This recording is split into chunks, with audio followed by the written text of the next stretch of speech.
Hey guys, and welcome to another explainer reading. Today we're going to ask Spirit why it's so hard to set boundaries. So let's just get into it. All right. Spirit and spirit teams of the collective I'm reading for and intending to read for. Why does it feel so hard to set boundaries and especially to enforce them? What's the real reason for that? What can you tell us, Spirit?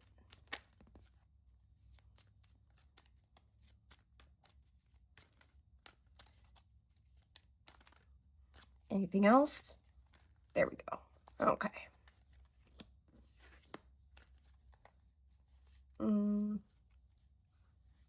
Okay, let's go ahead and start here. We have the Queen of Swords, which is a very strict authority figure with feminine energy, typically female, but doesn't have to be. She's been through a lot of pain, she's been through a lot of betrayal, and, you know, she makes a lot of decisions based on that trauma. And then we have the Star in reverse, upright. It's an omen of basically destiny.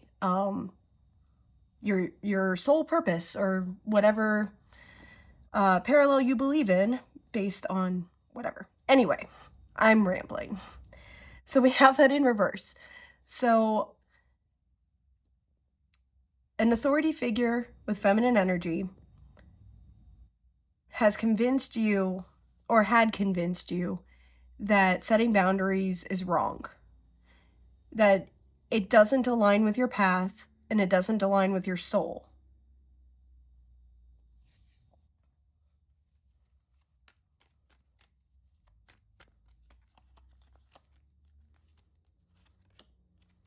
And we have the Two of Wands in reverse, which is typically about sharing ideas and passions, kind of a brainstorming between two entities, generally humans, but it could be spirit team, it could be ops, it could be all sorts of things.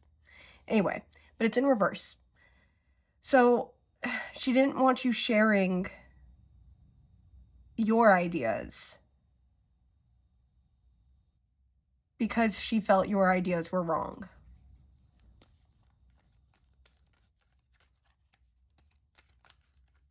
Oh, Jesus. All right.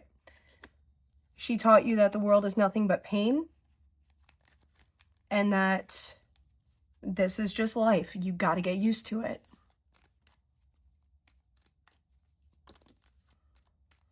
The world's not fair.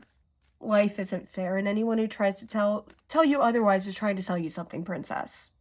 That's from The Princess Bride. Great movie, especially for those of us who grew up with it. And we have the Seven of Wands, which in this deck, the Seven of Wands is a group of peers that has been working together, and they are at a resting point, kind of a processing point before they continue their journey. And underneath Justice, we have the Knight of Swords. No one's coming to save you. There is no knight in shining armor or whatever that equivalent may be for you. And knights can be female. Just putting that out there.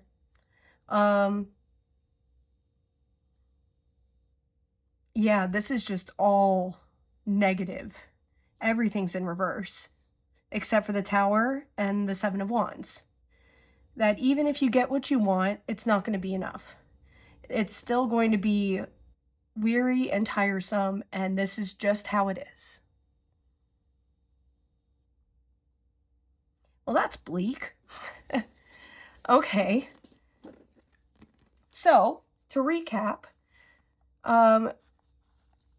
the foundation is that boundaries are hard because you were taught that boundaries aren't real, that they're more detrimental than anything else, that no one's going to honor them anyway, and you might as well just get used to it.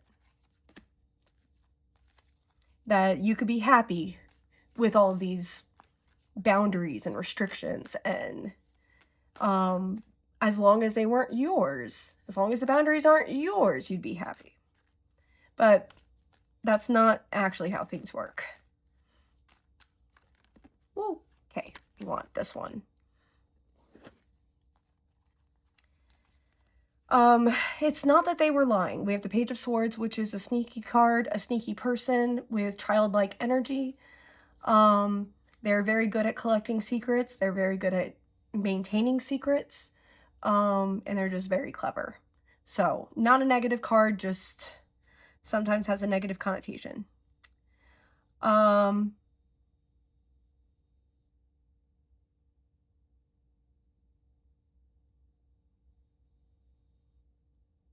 Okay.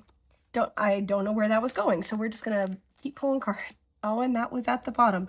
Okay. For anyone who was watching, as I flipped it over, you could see the Eight of Pentacles in reverse. And then it came out as the one that flipped. So we're gonna draw attention to that. The Eight of Pentacles is typically someone who's been putting in the work for the sake of doing the work over the course of their life. They have gained a lot of skill and a lot of practice and experience, and they're just continuing to do the work. But we have that in reverse.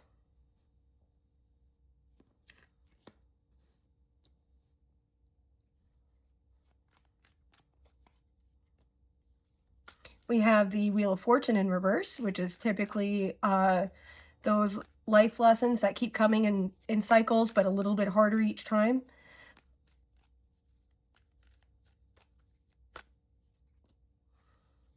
And we have the Hermit in reverse. The Hermit is about introspection. It's the sort of isolation that you take when you're processing everything that's going on. Notice the Queen of Cups is in reverse at the bottom of the deck. All right. So we're going to go ahead and take that. The problem here is that Queen of Swords from earlier is really just a Page of Swords. They think they're an expert. They think they're wise. They think they know everything. But they too have a lot of secrets. They too have a lot of manipulation in them. Whether or not they're aware of that is going to be individual for each person. Odds are they're not aware. Odds are they think this is normal. Odds are they are genuinely trying to tell you the way things are. They're just wrong about it. Which is their own thing, their own trauma, their own stuff, right? Again, Queen of Swords has been through a lot to justify her actions. The Page of Swords has not dealt with it. But he or she wants you to believe that life isn't fair. No matter how hard you try, no matter what work you do, it's just the way it is. But she's wrong, or he's wrong. This is inaccurate, and this is trauma-based. There is happiness available. Healthy happiness is available. I'm going to let my ego tap in a little bit here. This starts with therapy. If you're still suffering from this influence, go to therapy. Most health insurance actually covers therapy these days, and you can do it over the phone. So really, the excuses for not going to therapy are minimal these days, despite everything that's going on in the world. So, therapy is a good start to break free from this mindset.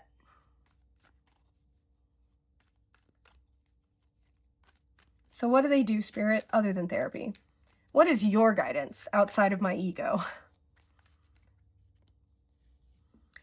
We have the Knight of Cups in reverse, which upright is someone who, albeit foolishly, seeks to make everyone happy. They want everyone to feel fulfilled, but in reverse, they aren't really tending to their own needs, which Five of Swords is more or less reinforcing that. Typically, the Five of Swords is about petty competition, peers training, that sort of thing. In this deck, it's someone licking their wounds and trying to make peace with it. They're returning home for that respite. And that's actually a good thing. That is a healthy sign of whatever is happening. You don't need to work on your baggage, not all at once, but you do need to return home, whatever home is for you, not this person. This is not home, but whatever home is, whether that's a romantic partner, a mentor or a teacher, a friend, please not ChatGPT, preferably a therapist, right? If you can have this person be a therapist, perfect. Return to them however often they're scheduling you and just keep bringing it up. But you don't have to work on it all at once. In fact, it would be detrimental if you did. We have the Hanged Man in reverse. The Hanged Man is about also processing the events. They have been found, they've been found guilty of something and they are paying the penance for it. But it's in reverse. You don't need to pay penance. You don't need to do any of that. You just need to reclaim your power. That is the Sun, the most positive card in the deck, and also pretty self-explanatory. And we have the Lovers, which is also pretty self-explanatory. It doesn't have to be romantic. It's just someone who is a soulmate, again, can be platonic, that really gets you, really supports you. They are just perfectly suited with your personality type to accomplish your mutual goals. You have that. And that person, regardless of who they are, does not have this mindset that you need to break from. So, the guidance going forward, stick with this person. Again, if you can make that a therapist, please do, because a lot of this is very heavy stuff and it's very personal and it's very vulnerable, and it's better in a professional setting where someone has gone to school and gotten certified to help you work through all of this in a healthy way. But keep enforcing boundaries. It's hard. It sucks. It feels wrong. It feels like you're off your path, but only because you were groomed to follow a path that doesn't actually align with you. You were groomed to be taken advantage of. You were groomed to be duped.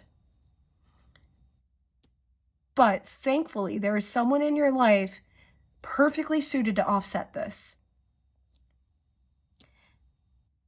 So keep going to that person with your feelings, keep being vulnerable, keep being open. Tell them your wants and desires. Tell them your fears.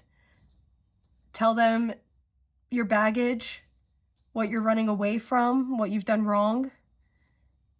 And just see what they say. Because they're going to have a much healthier outlook. And especially as people keep pushing those boundaries and resisting them, take it back to this person. Because that person will remind you that you are doing exactly what healthy people do. And it's going to take time, but that is the nature of trauma and shadow work. And that seems to be all I've got for you. So I guess I'll see y'all in the next one.